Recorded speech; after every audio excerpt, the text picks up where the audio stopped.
recap, does anyone remember what we discussed last week?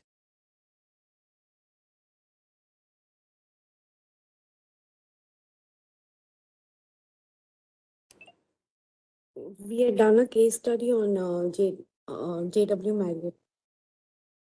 Yes, yes. And what did we cover in the case study?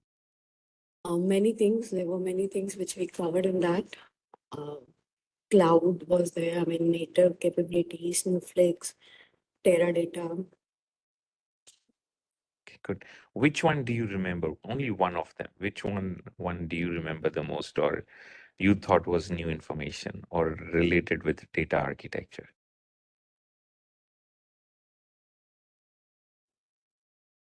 That was Anyone can answer that. Yeah, just one. So that way, the more we revise, the more we repeat, then you'll remember it for a long time. So even if you remember one point, that is good enough. Yeah, basically, it was designing for the.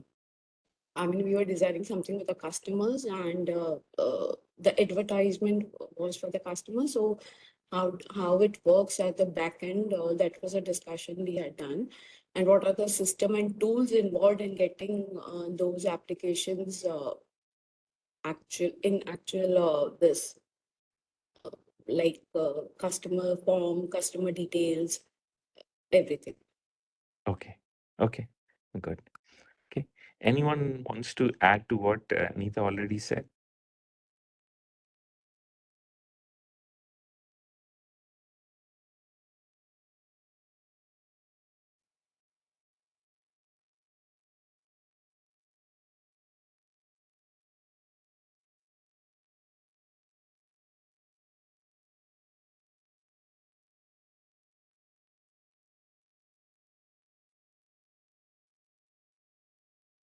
Okay. Um, so we'll go through the case study one more time just to refresh and make sure everyone benefits from it. But there was one thing I wanted to bring it up. So Ashish volunteered to participate and help in the learning process because in the Let's, the Learn, Earn, Train, Serve, the whole idea is that you are inculcating the spirit of sharing as well. So Ashish volunteered and he wanted to share the basics of SQL with all of us because what's interesting is he conducted a poll on SQL and there were participants in it who've never joined or at least maybe they've joined, I don't remember. But everyone, they like to participate in the poll. But when it comes to actually doing it, they're not there. They're not even part of the session. So their feedback really doesn't matter. The feedback that really matters is those who are participating. So just to make sure we are making best use of your time, do you think we would benefit if we were to do a quick refresher on like SQL, how to use SQL, what is SQL? We've talked about it, but it's actually hands-on and seeing what does even SQL look like, how a table is created in a database. So you can actually do it yourself if you've installed MySQL. So does everyone agree with it that we should have that refresher?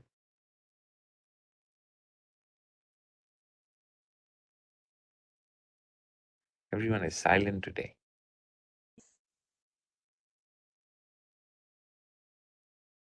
Yes, Manjul said yes, Ramesh said yes. Okay. So Shweta also said yes. Okay. So I think we are 9 of us. So we've got 4. We need just one more yes, and then majority wins.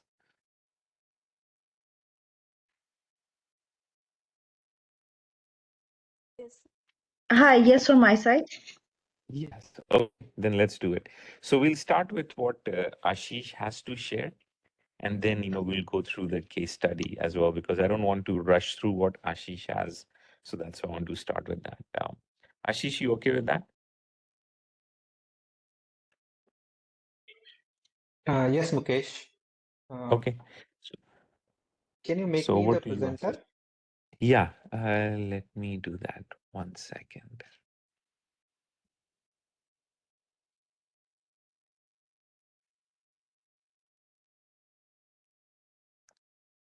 You should be able to present. Okay. So, hello friends. So basically, we wanted to have a quick refresher. I mean, just a short period of time, so that uh, whoever has already worked, so we'll refresh that, and whoever has not worked, so they'll get benefited out of that. So it's a very basic thing, and probably in the next upcoming sessions, like Mukesh will suggest, so we'll go further on that and build up step by step, and that will be helpful in our this current data architecture solutioning and all. So because in all solutions, in all clouds, data clouds, their SQL is very much used, and for any SQL queries, so we need to understand the basics of it. So it's very simple, and the basic understanding and basic usage of that will certainly gonna help us in our solution designing and just doing some case studies, smaller case studies over time. So primarily, like SQL, like is everybody understands. So we have this RDBMS database, relational database management structure. So in that we use SQL scripts for different purposes on that. So just to start with, so primarily make it easy. So data is stored in tables, which are table and column structured, just like in Microsoft Excel workbook. Everybody has seen that. So we have columns and we have rows, and in that we store the data. Similarly, the table is there in in any RDMS. So let me share my screen.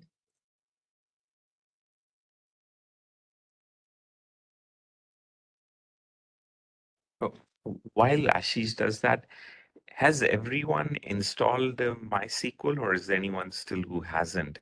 Because it'll take about 5 to 10 minutes. So strongly urge, because then Ashish can share some of the scripts and you can run it on your own local machine. Because what he's going to do is going to create some tables. You can do it manually and you can do it through a script as well. So is there anyone who's not installed MySQL? I have got a question here. In that the document that was shared, um, there were three options were there. Windows x86. That is two. I'm getting it instead of three options. I'm getting two options But you need to only install one, it. right? You need to click it. So were you able to Yeah, click on it and install it? yeah. There are two are there. Windows S8 x86 64-bit MSI installer are two are there online when I click on that link which was Yeah, given for 64-bit should download. be fine. 32-bit is like for old PCs. So if it says x86, that means like the 32-bit. But most of the PCs now have an address bus of 64-bit. So I would go with the Okay. 64-bit. And as long as you're able to install it, I really wouldn't care about the other options. But try with 64-bit, I and it don't should work. have that option coming up. Is it because my system may be having a 32 and should not? Maybe, could be. I'm trying Yeah. to see there is a way. Like if you go on control panel and put system, it will tell you, whether you have a bit or a 32-bit system. Okay. I'm trying to check as well. You see, yeah. So if you go in control panel and then go on system, and under device specification, under system type, it will tell you whether it's a 64-bit operating system with the x64 base processor. Okay. I'm in the system and security. Yeah, and then click on system. Okay. And then under device specification, you can see the system type, whether it's 64-bit or 32-bit. System type, it says 64-bit actually. Yeah, But so when I you, click on the link on that in the document, it gives me only two options of 32-bit only, no 64. So I was That's just fine. You can wondering. also install 32-bit on a 64-bit machine. Now Should there be are fine. two MSI installer are there, 2.1 MB, and then there is something which is of that is 285.3 M. Usually there would So, be like Rashmi, one so bootstrap that installer. Yeah. I Sorry, go think ahead, Ashish. that's one is that is a just a startup installer. So that's a Yeah. very minimal. That will be around 2 MB, and on the go it will download the data. And second one is Yeah. the complete package. So it's downloaded in one go and then it will install. So you can use anyone. Okay, anyone. Okay, so I can go for 2.1 also, right? Lesser one also. Yeah. Okay, all right. Thank you. Yeah. Yeah. Anyone has any questions? While Ashish is showing it, if you start downloading it now, even that'll be a good start. Ashish, do you want to paste this link in the chat window? So if anyone wants to do it while you're showing it, then they can do it Yeah, as well. sure. I'll paste that. Okay. So Manjul has already, that's besides Manjul, anyone else has MySQL installed?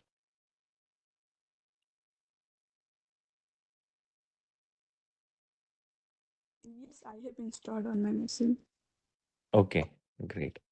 So we've got Damayanti and Manjul installed. Ramesh, what about you?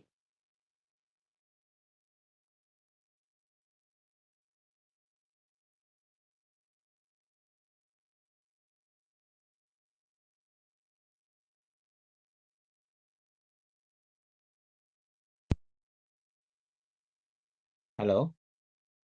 Yes, Ramesh. Ramesh, would you be Yeah. able to install MySQL? Yes. As the other sister was describing, even I could install only 32-bit, even though my system is 64-bit. Okay. So see, that's the advantage. One question asks, other also has the same question. So never be shy in asking question. So good. So I think you'll be able to install as well now, right, Ramesh? Yeah, I installed it. It was successful. Okay, great.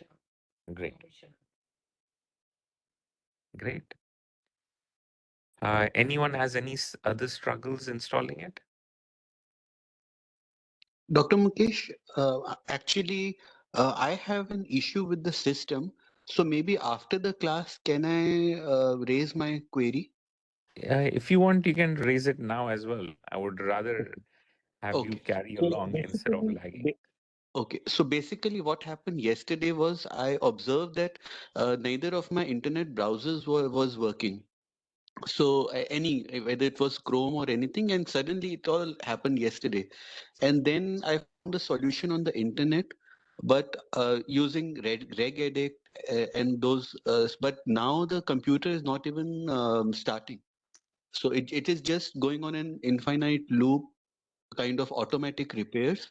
So is there any solution which you can suggest on how to, get my Probably looks system? like a malware or a virus thing. So sometimes just, do you have a lot of stuff on it?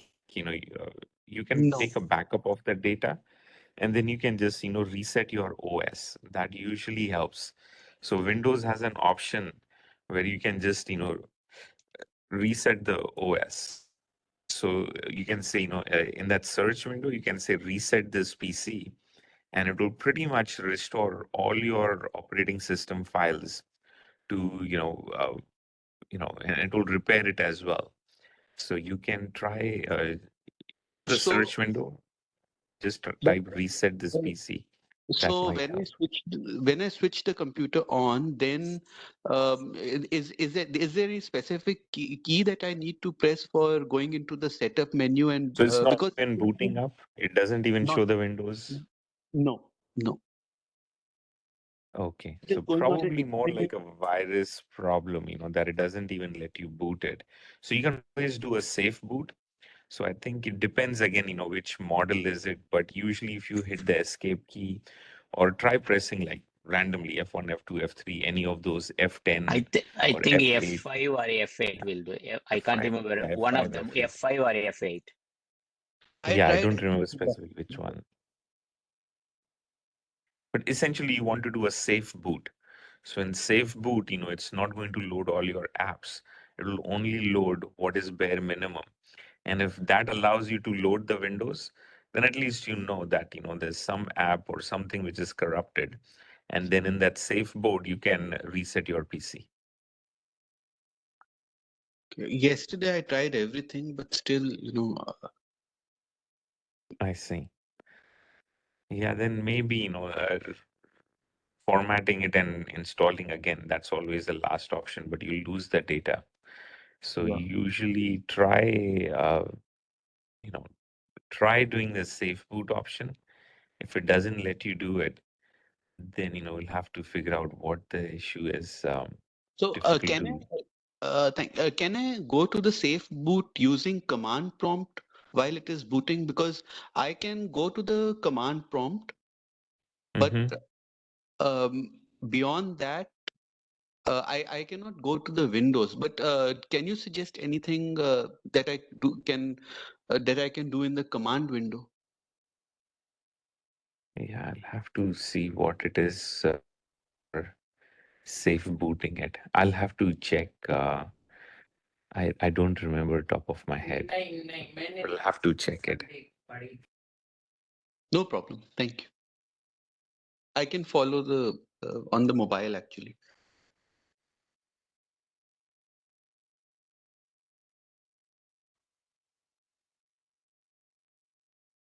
Okay, sounds good. Thank you. Okay, Ashish, go ahead.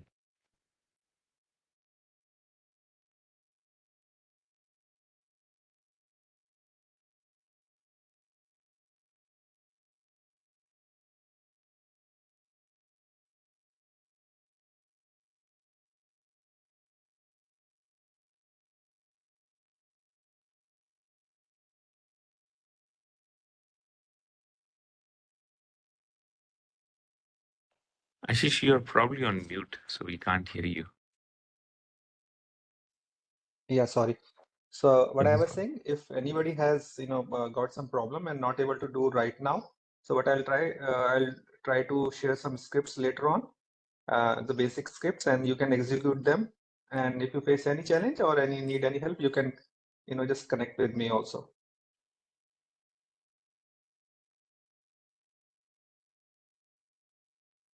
So this MySQL I have installed locally on my machine. Similarly, you can also install.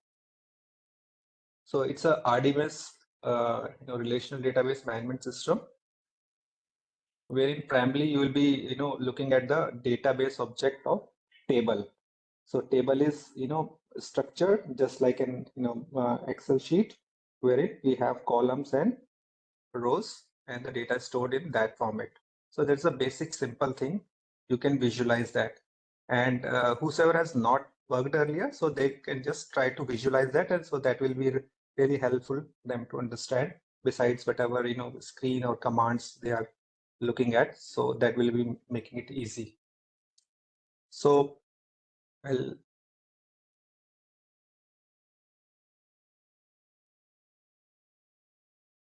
So this is the this is MySQL workbench or the interface where you will be working on that. So in the database, we have different database objects uh, in RDBMS. Like this is a one database, Olympic, and in that we have different database objects like tables, views, stores, procedures, and functions. So we are talking about simple tables. So under a database, Olympic, we have got some tables, and we can have multiple tables. And this is the one Olympic athlete events data table is there. So under that, we have, different columns and data in the rows on that. This is particularly, I have tried to import from the Excel sheet. Like previously we have worked on Python and done some analysis.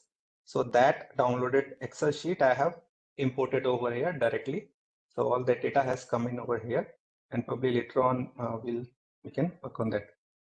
So what I'll try to do is that create a simple table, and you can try to do that also. You can just go and say create schema.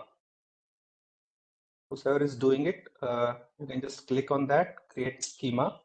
This is the schema or database name.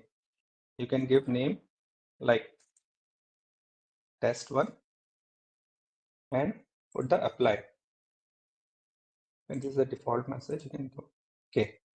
So what it's doing internally, it's executing this script, create schema test1. So we are following on the GUI based. So internally running this script. When you say apply, so now SQL script was successfully applied to the database. So now we have got a new schema or database named test1. And under that, you can click over there, and these are the 4 database objects under database you can create. So click on tables, and you can right click and say create table. So you'll get this window wherein you can create. So this is a table name. You can say like customers, and just leave every other thing for now. Just say tables, and what are the columns will be their name.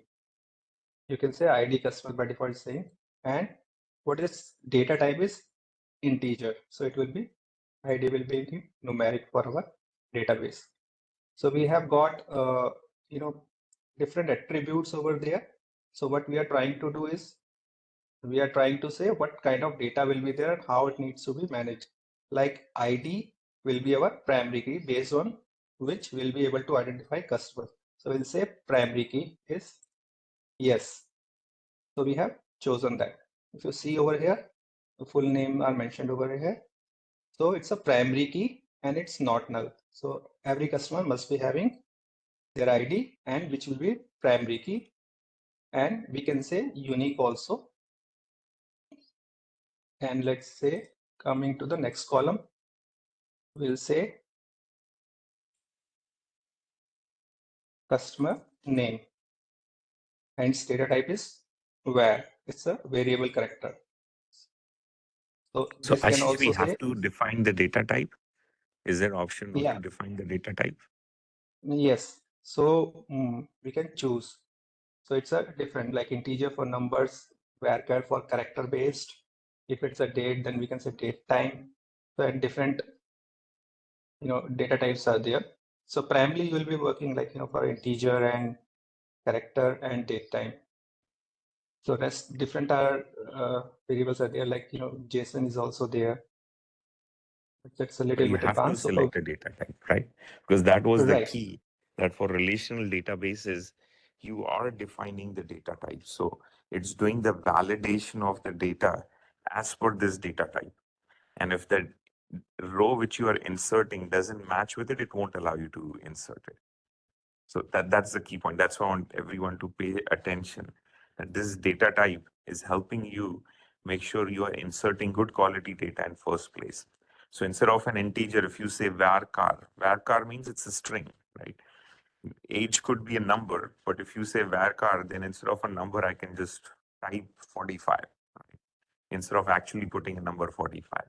So it allows you to have a lot more variation in your data, thereby affecting the data quality. So that's the advantage of relational database, where you're defining that data type. So pay careful attention that when he's adding the columns in that table, we have to pick the data type. And a schema is nothing but a collection of tables. So we created a schema, test1, which is a collection of tables. Now we are creating one table in it, and a table has rows and columns. In this, we are defining the columns. Then we'll actually insert rows of data. But what we are defining as part of the data model, the physical data model, what are the columns in the table? So Ashish is defining that. And for each column, he's defining the data type, and he's defining whether you should have a value in it or it can be a blank value. So he's defining it over there, saying it is not null. Null means it can be a blank value. You may not have any value in it. That's okay. But if you say not null, then if you don't put any value in it, it will say, no, this row cannot be inserted because it's expecting a value over there. And, you didn't put anything. So pay attention to those. So when he inserts the data, you'll be able to validate that. Sorry, Ashish, for interrupting you. Please go Yeah. ahead. So like just Mukesh mentioned, so it's a structured data and the validation is happening while inserting data on this. So let's say next, I'll say activation date. Let's say, that at which date the customer was activated in our database, and we'll choose the data type as date time.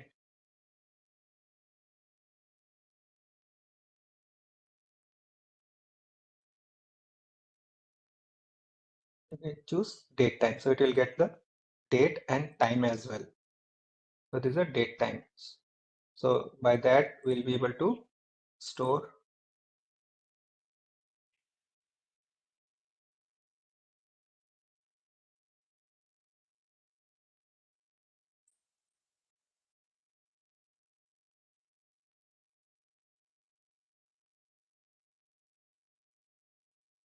let's say keep it date and so these are the types. We'll say default.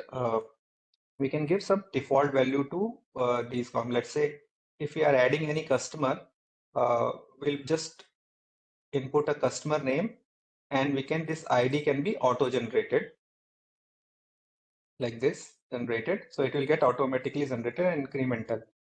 And then the activation date, by default, we can say when at which date and time it's getting added. So automatically that can be added without manually inputting it.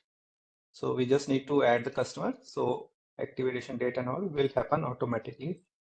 We'll select this activation date, data type we have given date, and default expression value we can mention over here as date time.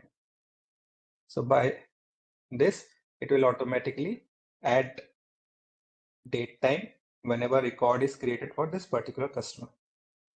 So what I'll do, I have created the same table I was trying to add.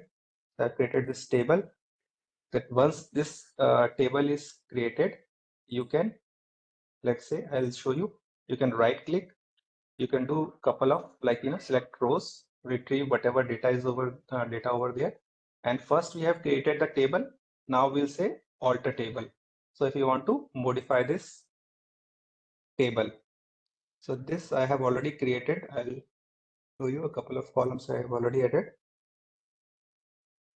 So like here, customer ID is first name, last name, of character type, age I have mentioned, so that is int.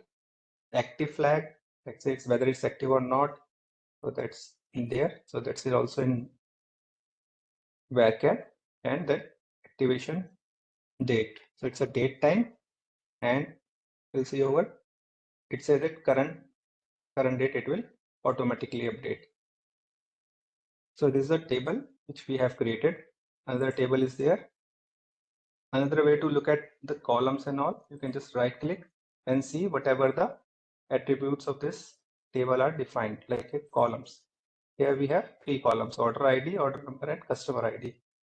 Similarly, you can go there and try to alter table and see what all is defined over there. So ID, number, and customer ID. So all these are data type of int. We can say order ID should not be null because any order is there, so ID should be there. And again, this order belongs to the particular customer, so customer ID is all should be there. So which will try to relate to our customer table also. So this one, the basic database objects, that is table, we have created these 2 tables, and under that later on we'll show how you can create views and store procedure. That will come a little later. I'll show you, like you can right click on the customer and select, say, select rows. So this is a test data which I have already inputted. So if you can see, it's a row based data, and these are the columns: customer ID, first name, last name, age, active date, and activation date. So this is the data, it's already there. So let me go back to this. So if you say select both, and you can execute this query, and it will show you in two different tabs. One is for order, this is the order data, and this is the customer data. So next is like we have data in customer for our customer information and orders, the transaction which any customer has done and given some order. So we want to relate both these tables, we need to join these. So this way we are joining these two tables. We'll say select star. Star is nothing but columns, whatever columns we have. Let's say we want to fetch customer ID and his name. We'll say, we can say customer ID comma first name. So only that information will come. Star means all the columns will be retrieved. Like here in the result pane, it's coming. Then what we'll do, we'll try to join customer and order table based on their IDs. I'll show you again. Like if you can see, this is the customer ID, the customer table, and this is the order ID. Here we have a customer, like customer 1 has order, given order this much. So this, based on this is the relation between these two tables, the customer ID. This is a common thing, and we can join both these tables and get the final result like this. Select star from customers and join orders with customer based on their customer ID. We'll select this and execute this.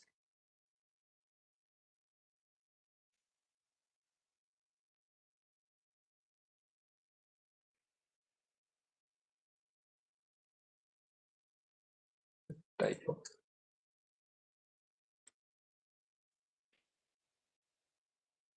See here, we are getting all the columns from customer table, first name, last name, age, activation date.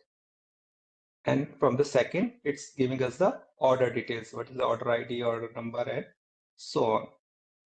So that way we can join this data and bring the related data. This is the basically relational data. It can have multiple tables, and we can relate all that based on their relation and can bring over here. So this is a one simple join, and I don't know, probably if I show you,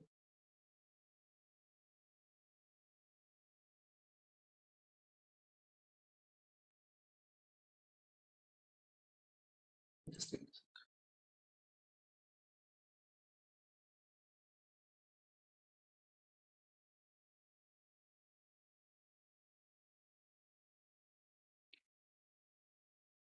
so like Mukesh mentioned, so this is it's a relational database, and while inserting any data, we can ensure that data is valid, and all the validation can happen at the time of insertion, unlike a unstructured data wherein we are just writing without any schema or data validation at the point of writing the data. But in RDMS, you can do that and ensure that data is very clean and related. It's not junk, and based on whatever parameters or schema we have defined, like age, number, and all, so that it's not a junk data. So for that, in any RDMS, you get different options, like I'll show you. So there's a concept of constraints, like which we have created, giving saying that not null, that a customer ID cannot be null. So these are the constraints which we can define on our database. Not null ensures that there is some value is there. Unique is that customer ID should be unique. Only any customer should be having a unique ID. No two customers should have same ID. And similarly, we have a concept of primary key and foreign key. So based on customer ID, so that's our primary key based on which we can relate to other relational data like orders. We can relate that. So that's our primary key. And like we have seen in the orders table, the customer ID is also mentioned. So we can say that's a foreign key because it's a foreign to our customer ID. So this is our primary key here in the customer table, and this is our customer ID in order. It's relating to pointing to that. So this is a foreign key over here. So let's say if we see here,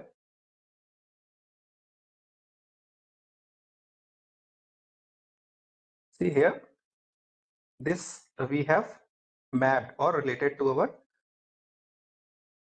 customer column because this ID or data is pointing to or relating to the customer ID. So here it's a foreign key we have defined. And in customer table, we have seen that this is a primary key. So this is a main primary key based on which we will be doing our database data manipulation operations. So up till now, we have done two things on a database. First is data definition and another is data manipulation. So these are the two main operations we do on a database. So data definition is creating or defining the schema or tables. Second, we have executed some queries to retrieve our data. This is a data manipulation. So there are different data manipulation queries you can run.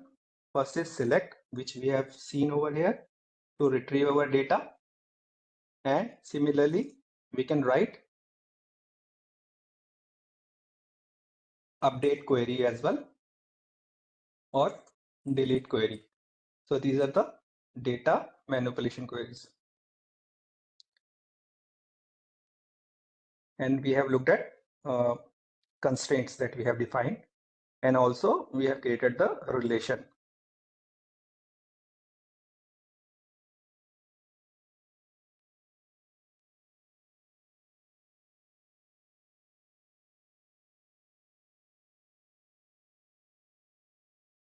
Any questions so far for Ashish? Is everyone following?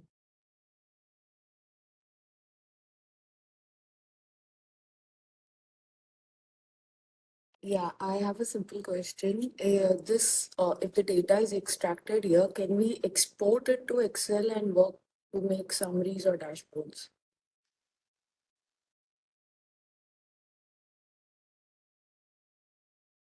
Yes. Ashish, do you want to answer that? Yeah. So basically, I mean, you can just, if it's a small data, you can just directly from the output window, you can just copy that and paste as it is in Excel. Or otherwise, we have a data import and export wizard where you can, export the data. But essentially, though at this point, probably you are more comfortable with Excel, so then you'll do that.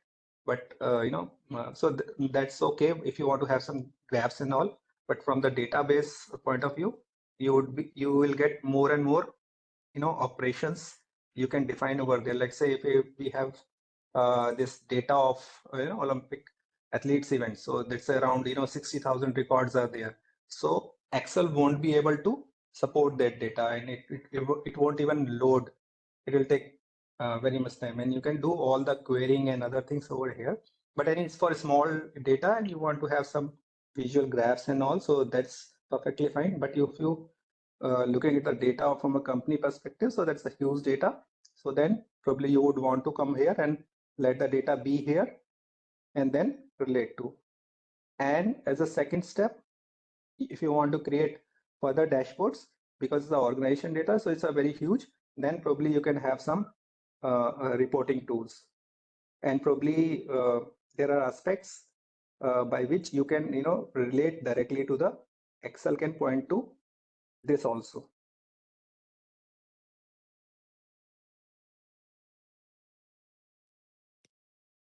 you, Ashish. So there is ability to import a CSV file, a flat file, and then create table out of it. Similarly, you can export all the data in a table into a CSV, or you can select certain rows and you can export that data as well. So there are a lot of options, but pretty much whatever Ashish has shown through the UI, you can do it as a script, because in a large organization, probably the script is the way through which they'll create a table or alter a table. So when you're a beginner, you'll do this manually, but in an organization, they will use a metadata tool for data modeling like Irwin Studio. And in Irwin, they will model this data and then click on a button to generate these scripts. And they'll run these, what they are called as DML and DDL scripts to create this table and insert the data as well. So we didn't insert the data, but assume the data is inserted. But what Ashish was showing was how to query that data using SQL. So the more practice you do, the more better you will get at how to query the data. So this would be a good example to build on, like how to insert the rows. And then, any one of you can also volunteer to insert similar type of data in a NoSQL database, whether it's in MongoDB or Cassandra. You can download it and try to insert the same and do the same thing, insert 3 rows of data and try to query it. Anyone wants to volunteer or try to do that?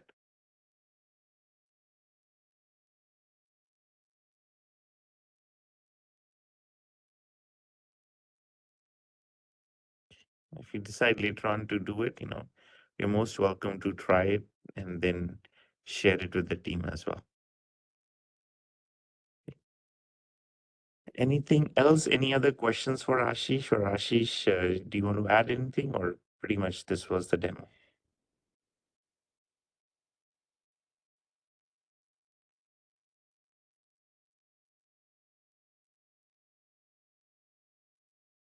No more questions, I guess.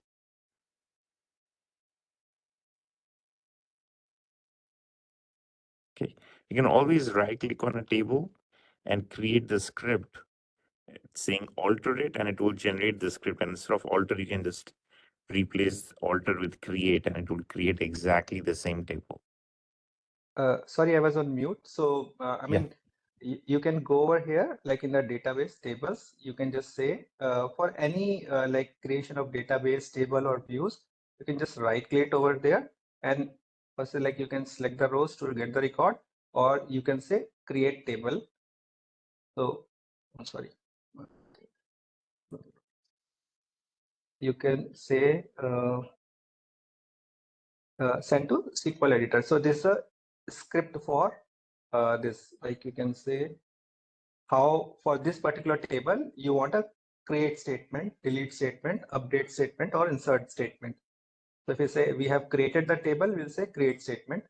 So this is the script by which you can create this table. If you execute this, so it will, let's say we create customer copy table. So if we say this, so it will create the table customer with all these fields and the parameters like defined, not null, or default date, on primary key is customer ID, unique key is customer ID unique, and these are default data setting. If you execute this, it says created table, 0 rows affected. It will show you over here. See here, a copy of this table is created. So this script. So similarly, you can right click and generate SQL script easily. Let's say if you want to insert some data over here, you can go to send SQL editor and then say insert statement. You want to insert the records. First, I'll just show you from the UI point, like say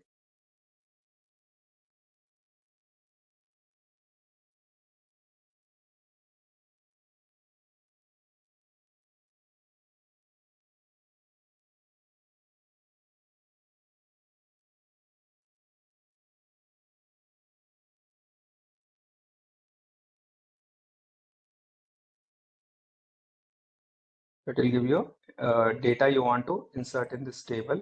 It says like insert into this table name customer, and these are the columns for which you will be providing values, and here you can mention all the values for this. Let's execute once.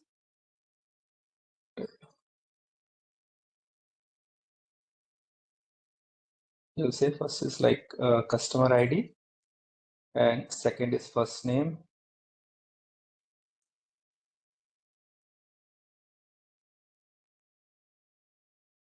second is last name, third is age. So see, you can mention the data type. For any character, you want to give it in single quotes, and for any number, you give as it is.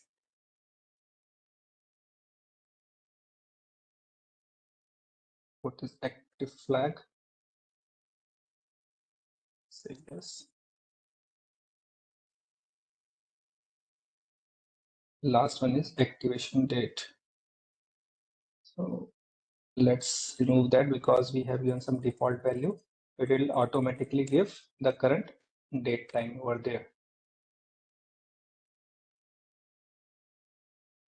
So this is the, here we are inserting the data into table, and these are the values. Let's change this because it's a unique. So let's give ID as 4. See, this is the insert statement. It says one row affected. So it has inserted one row over here. And we want to see it has entered Amit Gupta as 30, activation yes, and this is the date time of today's date and time at which this activation has happened. So this way you can insert.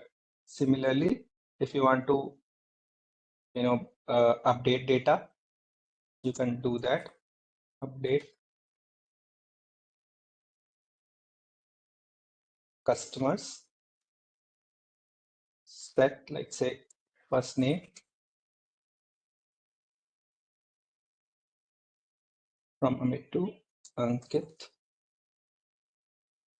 and you will give the condition where customer ID equals to 4. So for this particular customer ID 4, that is this row, it will set first name as Ankit, and it will update this customer table. So we are giving this, see, updated customer, set first name Ankit, where customer ID was 4. So one row was affected and one row was changed. If you execute again this, you'll get, so it has updated this data. Similarly, you can do, delete the records, update. So this thing. And for particular like views, like these are the queries we are executing for. What happens is that if you, generate, relate multiple tables like we have done in that, so that way you can create a particular view, so you don't have to write again and again. Just show you.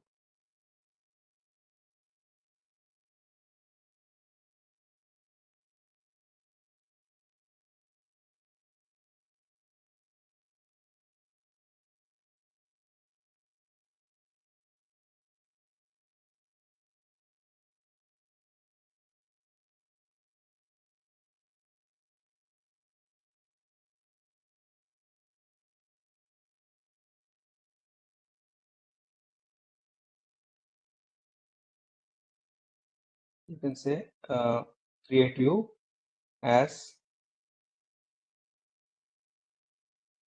say, customer orders.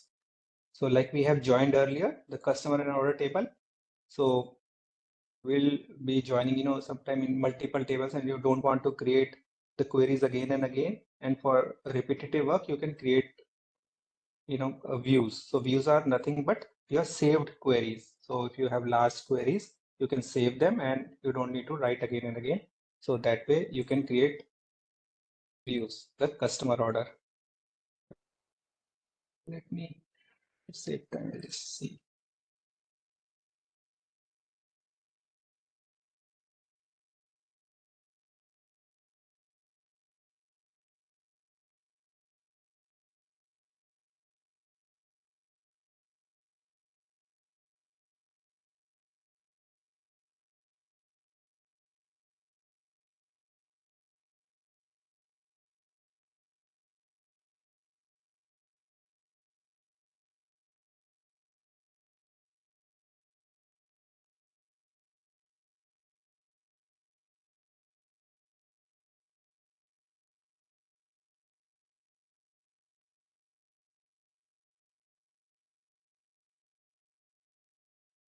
Right again.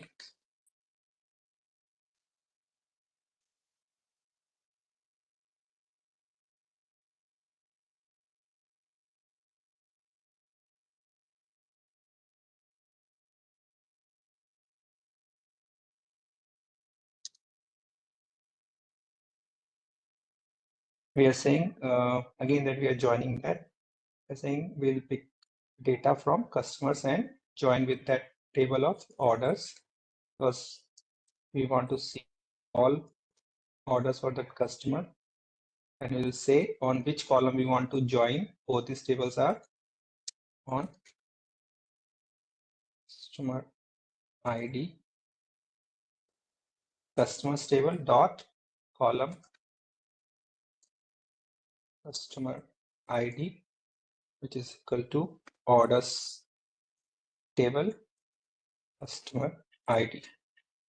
Let's see everything. Yeah. So this is the simple join. There are multiple different kinds of join, and there could be, multiple 4-5 tables getting involved. So if you have some repeated query you want to write, you can save that in different kind of views, and that has again separate purposes also. If you want to give only selected data, let's say to a particular user, you can create some views and give rights to view that particular view only, and not directly to the table, so that they are not able to interfere with the data. You can provide them views also, and with a selected visibility of records. Or let's say if you have got data of 2 companies and you want to give rights or to view the data, so will you put the condition here, like where you can say company ID is this. So that way you will be segregating data to different customers. So that way you can define. So let's say this is a query, and this view we have created, create view. So this view we are creating for let's say our particular customers, and let's say apply, and this will execute this script. It says use test database, create view customer order as this. We'll apply this as it says.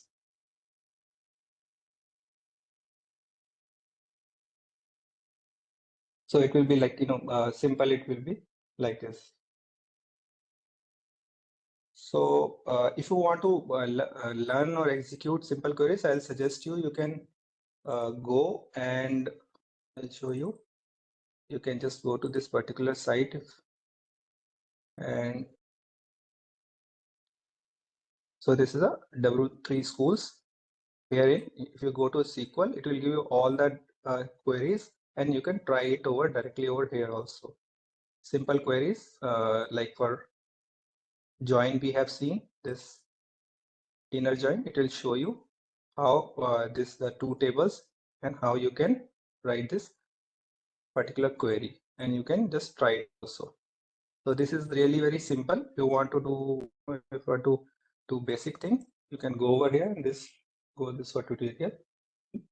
Here you will get for all, you'll get scripts or sample tables you can create, like insert, delete, update, and you can do this joins.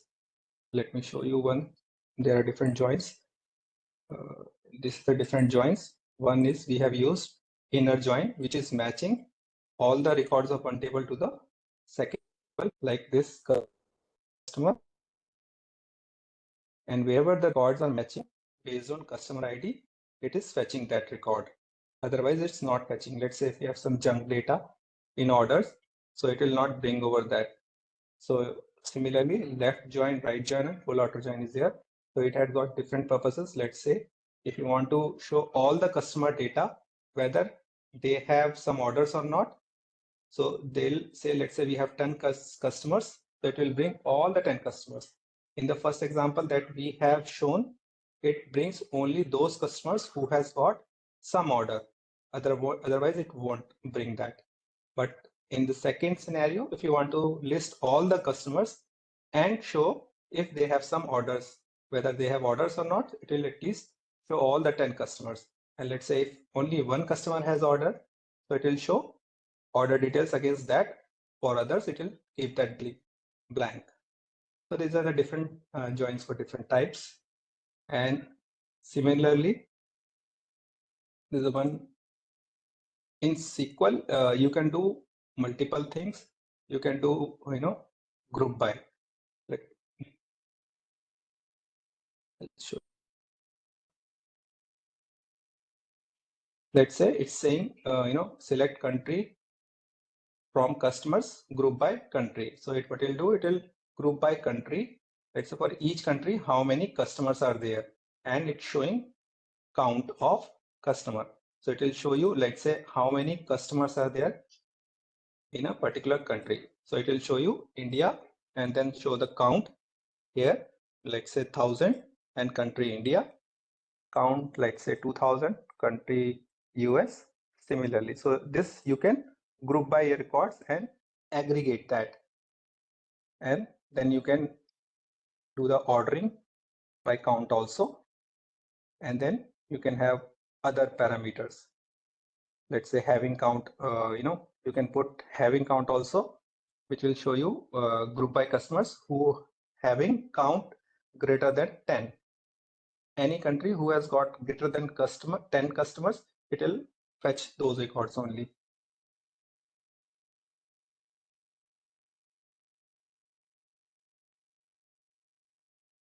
You can say here in this. We can do it. So this way you can just try to follow this. I'll paste the link and you can go there and try to do some scripting. And if you face any challenge, you can just always ask us. Mukesh? Yes, Ashish. I think this is very informative and helpful. Yeah, I think, we can go ahead, but I think the main purpose is like to have that case study. So I think Yeah. we can, if at any point you feel important that needs to be shared, so probably I can go ahead. Yeah. Anything else you want to, show me?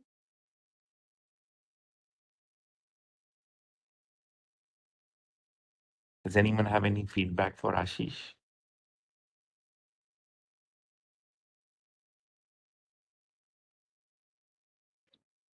I think it was good that we got a chance to look around, and it's all about us also to do a lot of practice on it. But it was a good highlight to show around like how to go about it, how to various pans, how does it work. So yeah, it was a good session. So remember, And feedback is a gift. So you can all give a gift to Ashish by giving your feedback. Yeah, one more thing, Mukesh, I would like to show our fellow persons are, it's like I have tried to, yeah. So this we have created, and like again, this Olympic data we have analyzed in Python. If you want to do programmatically, do some analysis, or we want to, let's say, do some integration, how we can. So this is the MySQL bench. So wherein you can manually looking at data, but if you want to do it programmatically, probably you want to use Python for data analysis and all. So for that, so you can you can connect this to your Python. Let's say here, this is a simple script I have stacked and used. So what it's doing, it's connecting to our database in MySQL instance, and it's bringing the data over here, and we can do the analysis in Python. So I'll just quickly go through. This is importing the MySQL library, how it will be connecting, and it'll try to it'll try to make connection with Microsoft SQL, I mean MySQL, and these are the login details.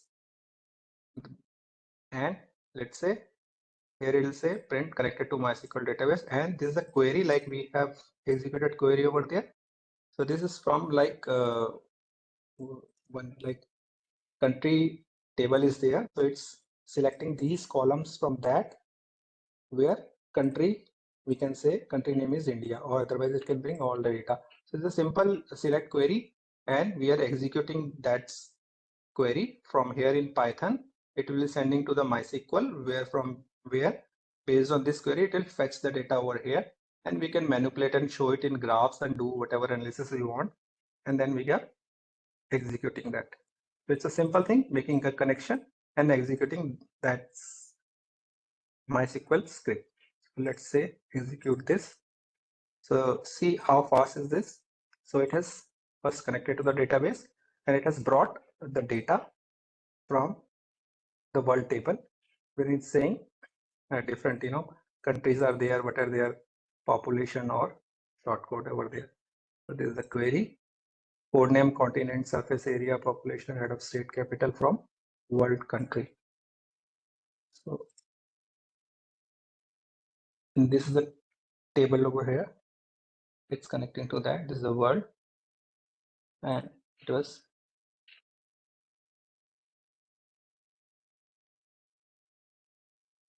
so this is the SQL script we have executed through Python, and this is giving us the current data. The same we have fetched in Python also. So similarly, like in different scenarios or solution, we'll be either like say for data analysis or visualization, we can use it in Python or other visualization tools, as well as we can do that integration stuff programmatically also. Yeah, I think that's it from my side.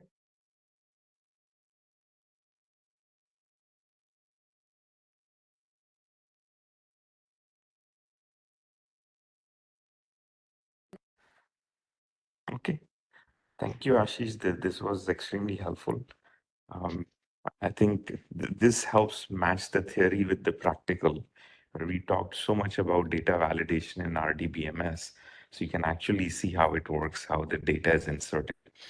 So I would strongly urge all of you to practice it if you haven't done it. And those who already know it, you don't need to worry, but those who haven't, this will add a lot to your confidence. Considering the amount of time left, what I would like you to do is to get the most out of these case studies. What I'm thinking is, I will give you more prep work and ask questions. You need to ask ChatGPT or Google for it.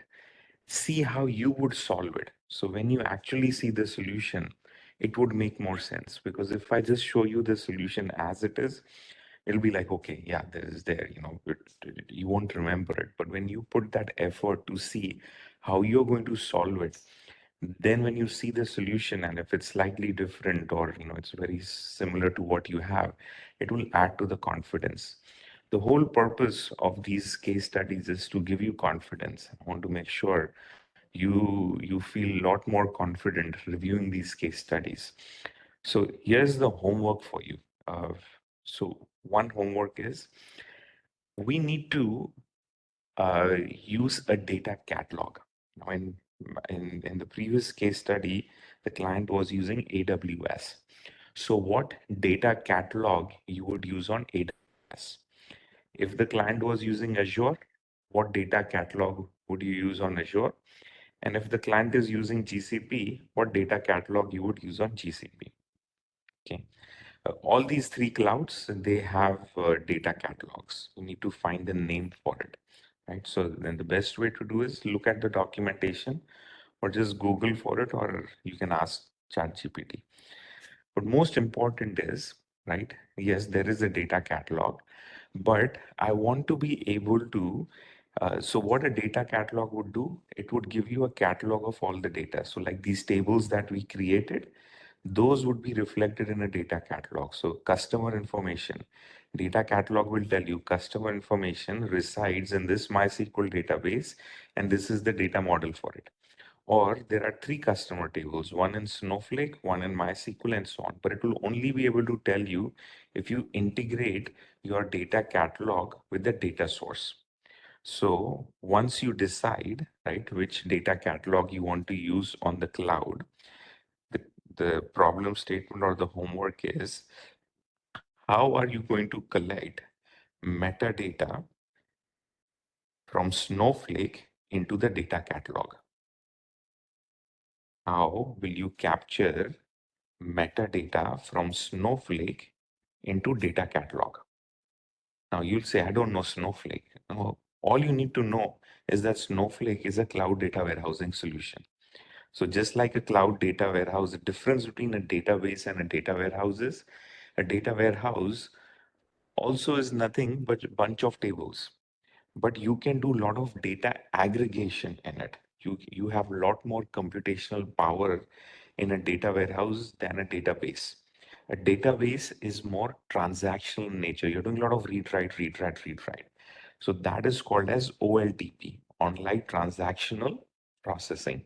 You're doing a lot of writes, a lot of reads as well as the same time, as compared to a data warehouse, which is OLAP, online analytical processing, where, you know, in a data warehousing, you're doing a lot more calculations on that data. You know, you will have a batch mode where you will probably write it once, but you'll be reading that data a lot more, and you'll be aggregating the data and doing data processing on it as well. So it's not that, you know, it's like a transactional database where you're constantly writing and reading at the same time. Here you will either finish writing it and then you will be processing it as well. But no matter how you're consuming it, it's still a bunch of tables, right? So I want you to understand how metadata would be captured from Snowflake into the data catalog. Once you have this answer, I want you to pictorially, in a picture, be able to show that. And that is the art and a skill, and how to draw that picture. Once you start thinking how to draw that picture, how to represent that information in a pictorial way, you become an architect, because architecture is all about being able to express your ideas through diagrams. And keep in mind, the more simplicity in your diagram, the better it is. You don't have to show each and every bit of information in it. Keep it simple. It's okay to show 3 diagrams instead of 1, right? But the more simplicity is there, the whole idea is that you can explain that through a diagram, right? So we kind of rushed through it last time, but what I figured out is that, you know, rushing through it again won't solve the purpose. But I want you to think of it as a problem statement. Next time we look at the solution. But if you, meanwhile, during the week, if you are able to do the diagram, you can post it to the WhatsApp group, right? Or we can discuss it in the next week itself. But I would strongly urge you to see that way you'll remember metadata all the time. You will know what data catalog exists in AWS, and you'll remember things a lot better, and you'll feel more confident. Do you think this would be a better way to do the case studies, where I give you the problem statement, you come prepared, like how you would solve it, and then we actually look at the solution instead of me just telling you the solution directly?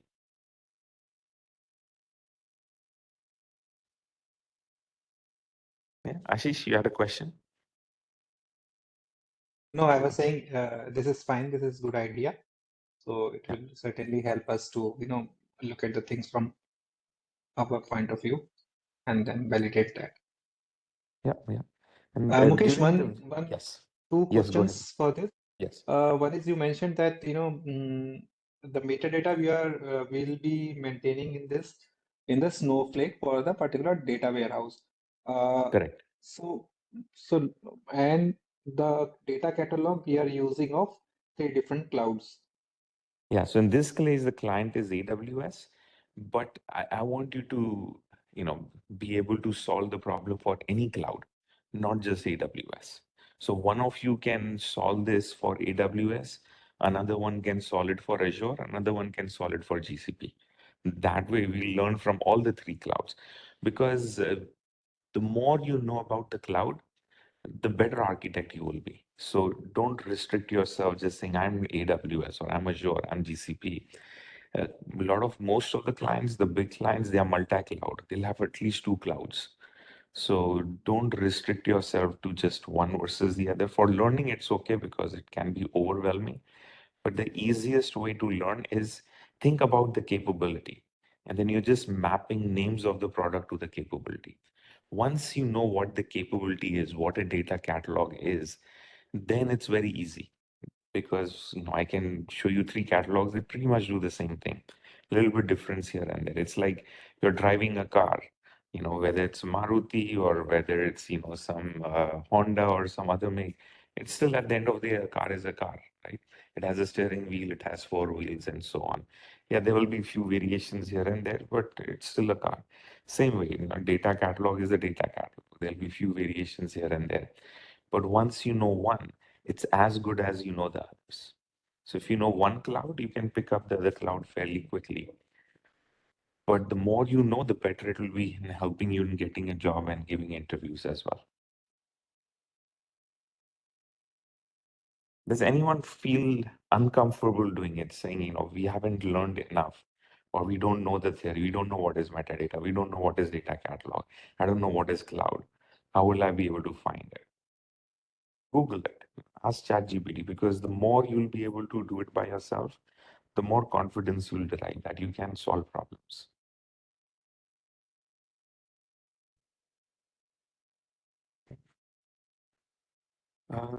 It comes to uh, mind empowering technique. Last week, I think we had covered the situation when there was a disagreement between 2 employees. They weren't getting along well. And he said, how you as a leader would try to overcome it. Does anyone remember that situation?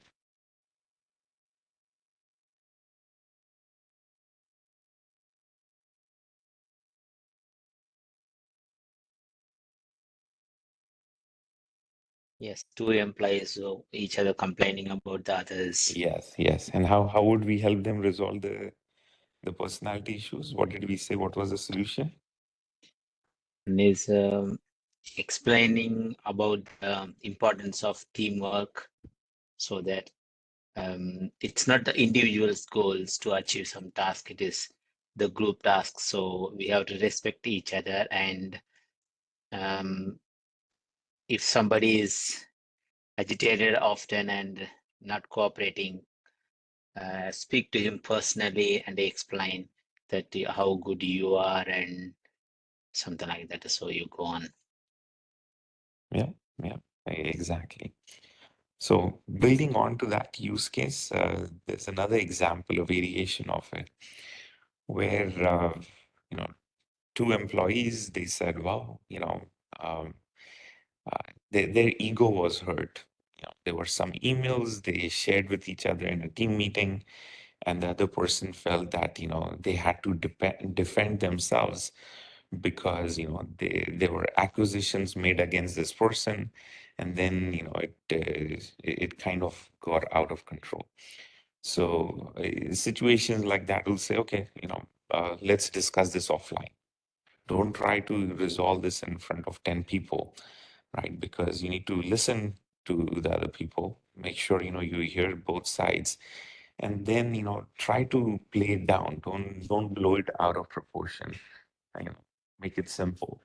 um, One example when it comes to people's egos, this is kind of humorous, but it works all the time. Tried and tested. I don't know if I've shared with you. Did I share with you the example of the dog and the tiger and the elephant? Did we discuss that in any of the session? No, we don't remember. Okay, so, so you might find this funny, but it actually works. So in this case, there were two people, right? And their personalities, their ego were hurt, where the other person felt that, they are not respected, and their ego was hurt. Essentially, that was the root cause, and they feel that the other person should respect them. Now, the way the respect works is, right, it's to be respected, you have to give respect first. If you don't respect other people, it is just the law of spirituality. Just like we have law of physics, right? Every action has an equal or opposite reaction. There are laws of spirituality, right? Similarly, like the laws of karma, whatever you do will come back to you. That is a law, right? Just like laws of physics. Because we discussed in the previous session, right? Spirituality is nothing but based on quantum physics. So that's why there are laws of physics, there are laws in spirituality as well. So in this case, to to be respected, you have to give respect. When you give respect to others, uh, you will be respected. That's like a given. Many people don't understand this fact, and they want to be respected first, and then they will respect others. It just doesn't work that way. If you're respecting others, irrespective of their caste, their gender, their religion, their title, their position, then you will automatically be respected. You don't have to ask for respect. You will automatically be respected. It's natural. Many times people think, based on my title, based on my job title, I should be respected first, then I will respect others. No, but always respect others. To your juniors, we always respect our seniors, but when it comes to the juniors, that respect is like, I don't care, kind of. He's a junior, but it's good to get into that habit of respecting your juniors as well, respecting your colleagues, respecting your co-workers. Respect in the sense of the most important is self-respect. Self-respect is how do you see yourself, right? And many times people often see themselves in a disrespectful way. They will demean themselves. I can never do this. My luck is always bad. Always bad things happens with me. When you have that perspective, it's basically you're not respecting yourself. I can never do this, right? That's being disrespectful to yourselves, where you made a judgment that you can never do it, right? So it's very important how you perceive and see yourself. We're not saying, be arrogant that only I can do it, no one else can do it. That is sheer arrogance. But be humble, but also at the same time, how you see yourself is important. So when the cat sees itself in the mirror, the cat doesn't see the cat. The cat sees, I'm a tiger, I'm a lion, right? So it has that much self-respect. That's why, if you try to do something to the cat will show you that attitude because it thinks it is the king of the jungle. Although it is not, it's tiny, right? But its attitude is that, it's living and breathing in that self-respect of how it perceives itself. So it's very important how you perceive yourself. Give respect to others, you will automatically be respected. Try that. Right? But coming back to this example, right? There was a clash of egos and all that. So uh, I had to basically tell them to become friends for these two people who are not getting along well. And this example works out good most of the time. So basically, I tell them, right? When you throw a ball at a dog, what does the dog do? The dog will go and fetch it. You throw it 10 times, the dog will go and fetch it 10 times. It won't get tired. You will throw as many times as you want the ball to the dog, the ball to the dog will go and fetch it. You all observed it, right? Yeah. Now, if you take that same ball and if you throw it to the lion, what will lion do? Will the lion go and fetch the ball? No, it will come and fetch you who threw the ball. Yeah. And if you take that same ball and if you throw it to the elephant, what will the elephant do? It will ignore you. It won't even look at the ball. It won't even look at who threw the ball. It's totally indifferent because it's insignificant. It will be happy. The elephant is thick-skinned. It makes absolutely no difference. It will just go on its way. Yeah. Similarly, in our day-to-day life, these balls are nothing but words which we throw at each other. So in this case, these two personalities, they're throwing words at each other. Person A throws words at person B.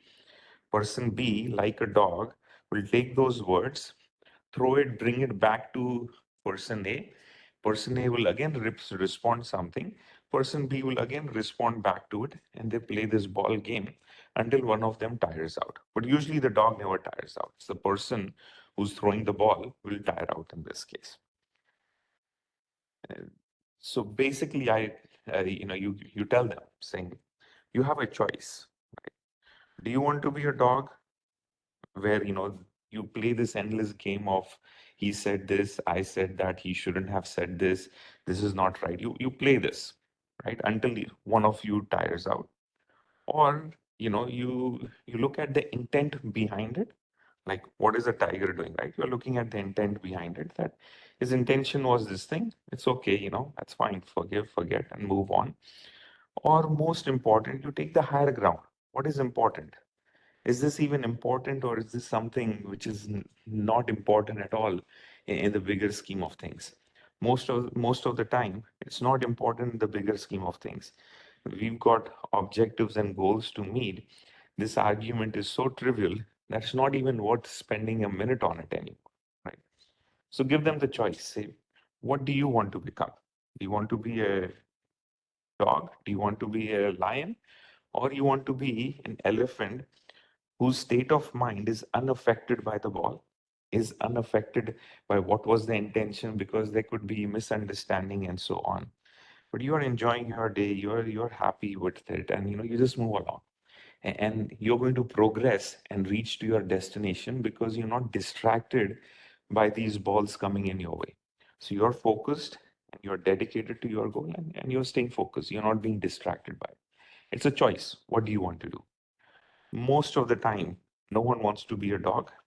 They may want to be a lion, but once they realize that, an elephant is the most powerful of all, if there was a fight between the elephant and the lion, the elephant can kick that lion. So elephant is a lot more stronger. So give them a choice. Do you want to be stronger, or do you want to play this game of throwing back words and waste your time? Most of the time, they'll want to be an elephant, which means less headache for you. And more than that, you don't have to see it as a headache in a way, as we discussed last time. See of it as, how can you compassionately help them? How can you help them to be a better person? How can you help them to grow and be able to not get tangled in such discussions? And then, they will grow and they'll be able to move on. So this is one trick. If relevant and if need be, you can try it. It works out most of the time. Any thoughts, comments?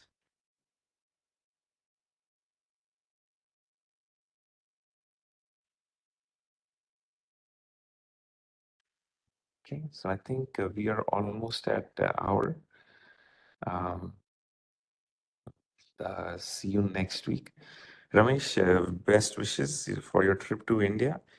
Uh, we'll definitely catch up once you're back. Thank you, brother. Okay. Thank you, all of you. We'll see you next week.